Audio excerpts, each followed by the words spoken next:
فاذکروا اسم اللہ علیہا صواف فاذا وجبت جنوبہا فکلوا منہا. یہ چوتھے رکوع میں بھی لفظ آیا کلوا منہا، اس لیے کہ بعض جگہ پر یہ غلط فہمی پیدا ہو گئی کہ جیسے ہمارے ہاں صدقے کا گوشت ہوتا ہے کہ جو صدقہ دے وہ خود نہیں کھا سکتا، اس کو یہ غربا کا حق ہے. تو یہ بھی کچھ لوگوں کے اندر یہ غلط فہمی ہو گئی تھی کہ قربانی کا گوشت آدمی خود نہیں کھا سکتا. تو قربانی کے بارے میں یہ فرق کیا گیا ہے، جیسا کہ آج کل ہمیں ہر شخص کو معلوم ہے کہ 3 حصے کیجئے، ایک حصہ اپنے لیے، ایک حصہ اپنے جو اعزاء و اقارب ہیں ان کو ہدیتاً، اور ایک حصہ اللہ کے نام پر اس کا لازماً دیا جائے. تو کلوا منہا کو دونوں جگہ پر لایا گیا، کھاؤ، اس میں کوئی بات غلط نہیں ہے، حرام نہیں ہے، بلکہ یہ کہ وہ جو حج کے 3 دن ہیں بعد میں، اس کو تو کہا ہی گیا ایام و اکل و شرب، یہ تو کھانے پینے کے دن ہیں. یہ گویا کہ ایک الہی جشن ہے، یہ توحید کا ایک جشن ہے جو منایا جا رہا ہے کہ اللہ کے نام پر جو جانور ذبح کیے گئے اب وہ گوشت پکاؤ اور کھاؤ. اور نہ صرف یہ کہ خود کھاؤ بلکہ جو سائل ہیں، غریب ہیں، ان کو دو. ان غریبوں میں وہ بھی ہوں گے کہ جو بیٹھے ہوئے ہیں، قناعت کیے ہوئے ہیں. وَاطِعِمُوا الْقَانِعَ وَالْمُعْتَرَ، جو قناعت کیے ہوئے ہیں وہ مانگنے کے لیے نہیں آتے، جا کے ان کے گھروں تک پہنچاؤ، ان تک بھی یہ بات جو ہے خود پہنچاؤ، اس کے لیے خود محنت کرو. اور وہ لوگ کہ جو مانگنے کے لیے نکل آتے ان کو بھی دو. وَاطِعِمُوا الْقَانِعَ وَالْمُعْتَرَ كَذَلِكَ سَخَّرَهَا لَكُمْ، اسی طرح اللہ نے انہیں تمہارے لیے مسخر کر دیا ہے.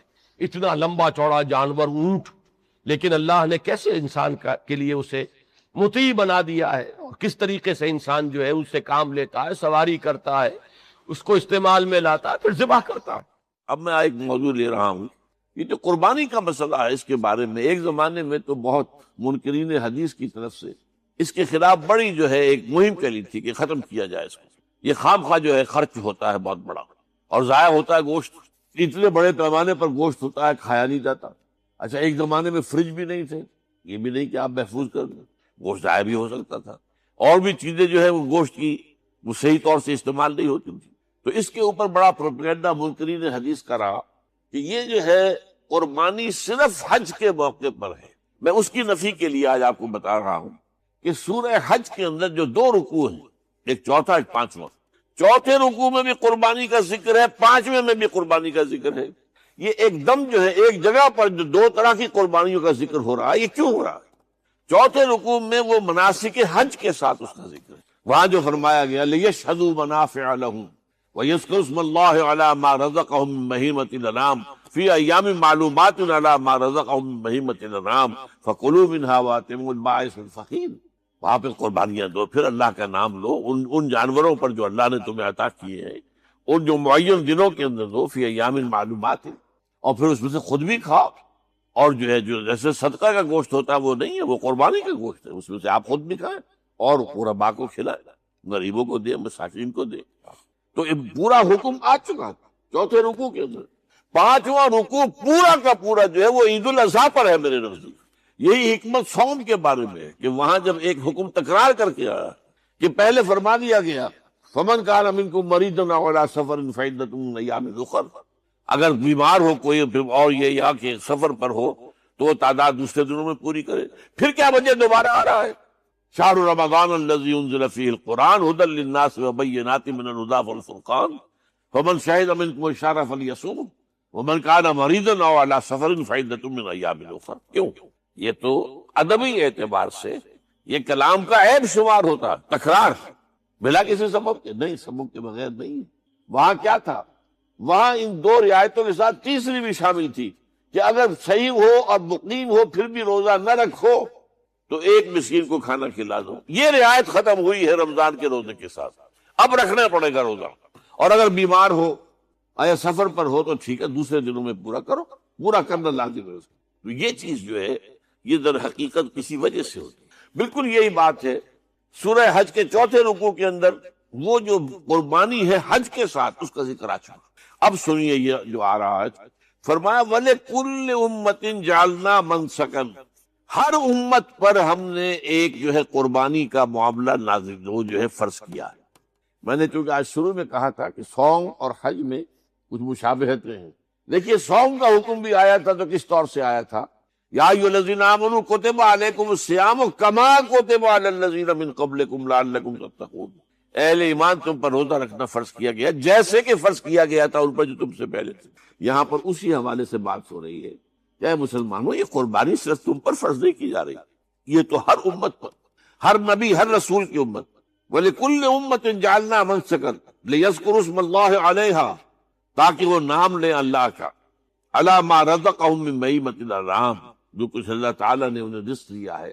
یہ چوپائے جو ہیں حیوانات قسم کے، ان پر اللہ کا نام لے کر چھری پھیری جائے، اللہ کے نام سے ان کو ذبح کیا جائے۔ فَإِلَٰهُكُمْ إِلَٰهٌ وَاحِدٌ فَلَهُ أَسْلِمُوا، تو یہ جان لو کہ اس قربانی کی اصل روح کیا ہے، وہ یہ ہے کہ اللہ تمہارا ایک الہ ہے، اسی کے سامنے تمہیں سر جھکانا ہے۔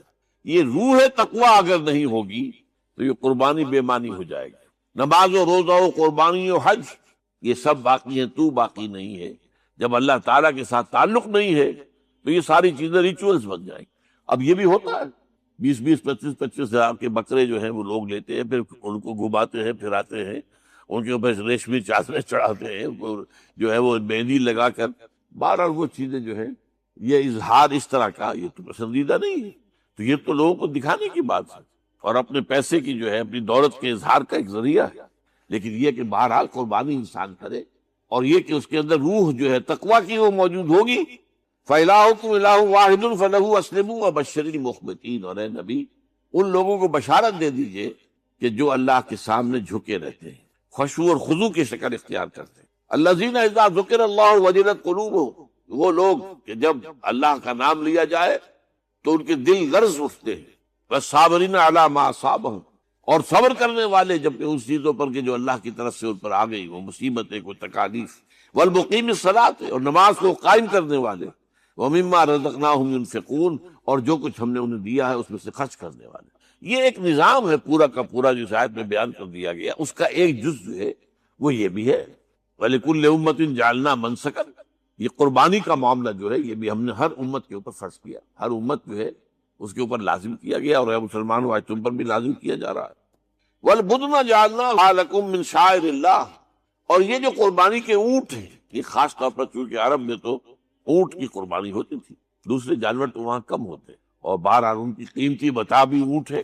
وَالْبُدْنَ جَعَلْنَاهَا لَكُم مِّن شَعَائِرِ اللَّهِ، یہ اللہ تعالیٰ کے شاعر میں سے یہ اونٹ جو ہے یہ قربانی کا اونٹ ہے، یہ مکے لے جایا جا رہا ہے، یا یہ بکرے اور یہ مینڈے جو ہیں یہ قربانی کے ہیں، یہ وہاں جا رہے ہیں، تو یہ بھی گویا کہ ایک طرح سے اللہ کی نشانیاں بن جاتی ہیں۔ ان کے حوالے سے اللہ تعالیٰ کا ایک تصور اور اللہ تعالیٰ کے ساتھ ایک ذہنی رشتہ قائم ہوتا ہے۔ لیکن فیہا خیر، تمہارے لیے اس میں خیر ہے، بھلائی ہے۔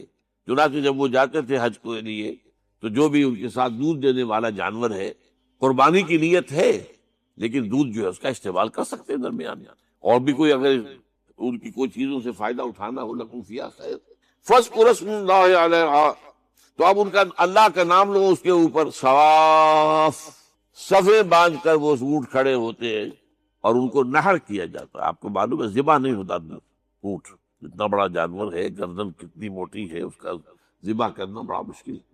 نحر کہتے ہیں اس کو۔ کھڑا ہے اونٹ اور ایک برچھا، چھوٹا سا برچھا ہے جو اس کے یہاں گردن کے یہ جہاں آ کر دونوں ہنسلیاں ملتی ہیں وہاں پر مارا جاتا ہے، اور یہاں سے جو بہت بڑی وین ہے وہ در حقیقت ایورٹا، وہ جو ہے ختم ہوتا ہے، تو وہاں سے خون کا پھر فوارہ، اور اس کے بعد پھر وہ اونٹ کھڑا کھڑا وہ رفتہ رفتہ اس کا جب خون نکل جاتا ہے تو وہ کمزور ہو کر نیچے گر جاتا ہے۔ یہ نحر، یہ جو قربانی کا مسئلہ ہے، اس کے بارے میں ایک زمانے میں تو بہت منکرین حدیث کی طرف سے اس کے خلاف بڑی جو ہے ایک مہم چلی تھی کہ ختم کیا جائے اس کو۔ یہ خام خواہ جو ہے خرچ ہوتا ہے بہت بڑا، اور ضائع ہوتا ہے گوشت، اتنے بڑے پیمانے پر گوشت ہوتا ہے، کھایا نہیں جاتا۔ اچھا ایک زمانے میں فریج بھی نہیں تھے، یہ بھی نہیں کہ آپ محفوظ کر دیں، گوشت ضائع بھی ہو سکتا تھا، اور بھی چیزیں جو ہے وہ گوشت کی وہ صحیح طور سے استعمال نہیں ہوتی، تو اس کے اوپر بڑا پروپیگنڈا منکرین حدیث کا رہا کہ یہ جو ہے قربانی صرف حج کے موقع پر ہے۔ میں اس کی نفی کے لیے آج آپ کو بتا رہا ہوں کہ سورہ حج کے اندر جو 2 رکوع ہیں، ایک چوتھا ایک پانچواں، چوتھے رکوع میں بھی قربانی کا ذکر ہے، پانچویں میں بھی قربانی کا ذکر ہے۔ یہ ایک دم جو ہے ایک جگہ پر جو 2 طرح کی قربانیوں کا ذکر ہو رہا ہے، یہ کیوں ہو رہا ہے؟